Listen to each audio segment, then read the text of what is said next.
भारत में हर कोई रामायण की कहानी से परिचित है। बच्चे तक जानते हैं कि माता सीता से शादी के बाद भगवान राम को 14 वर्ष के लिए वनवास जाना पड़ा था। इस दौरान लंका के राजा रावण ने सीता माता का हरण कर लिया था और कुछ दिनों के लिए उन्हें अपनी अशोक वाटिका में रखा था। लेकिन सवाल यह है कि क्या आज वास्तव में अशोक वाटिका श्रीलंका में मौजूद है, और अगर है तो वह कैसी है?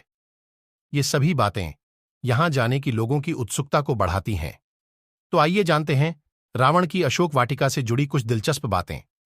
अशोक वाटिका रावण के महल के अंदर बनी हुई थी।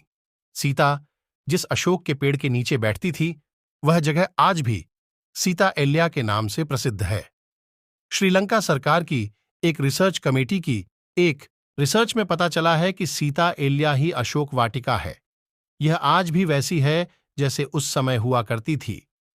यह सभी जानते हैं कि भगवान राम के आदेश पर हनुमान जी सीता माता को ढूंढने लंका गए थे। उन्होंने सीता माता को भगवान राम की अंगूठी फेंकी, जिससे उन्हें अंदाजा हुआ कि हनुमान को भगवान राम ने ही भेजा है। आपको जानकर हैरत होगी कि श्रीलंका में आज भी वह जगह मौजूद है जहां पर हनुमान जी के पैरों के निशान पाए जाते हैं।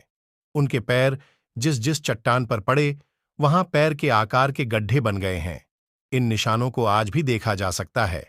पुरातत्व विभाग को श्रीलंका में एक ऐसा महल मिला है जो रामायण काल का माना जाता है। रामायण में इस बात का वर्णन है कि हनुमान द्वारा लंका जलाए जाने के बाद यहां की मिट्टी काली हो गई थी, जो आज भी काली है, जबकि श्रीलंका के अन्य भागों की मिट्टी लाल है। इस वाटिका में जाने के बाद अशोक के पेड़ सबका ध्यान अपनी ओर खींचते हैं। माना जाता है कि जब इसका पत्ता हाथ में होता है तो व्यक्ति को पूरे शरीर में चैतन्य का प्रवाह महसूस होता है। इस पेड़ की खास बात है कि पेड़ पर साल में 2 बार लाल फूल खिलते हैं। इसे सीता फूल कहा जाता है। बताया जाता है कि इस पेड़ ने माता के जैसे प्रेम देकर सीता का दुख दूर किया था, इसलिए इसे अशोक वृक्ष कहते हैं। सीता एलिया गांव में सीता नदी के किनारे पहाड़ पर स्थित अशोक वाटिका का रास्ता काफी कठिन है।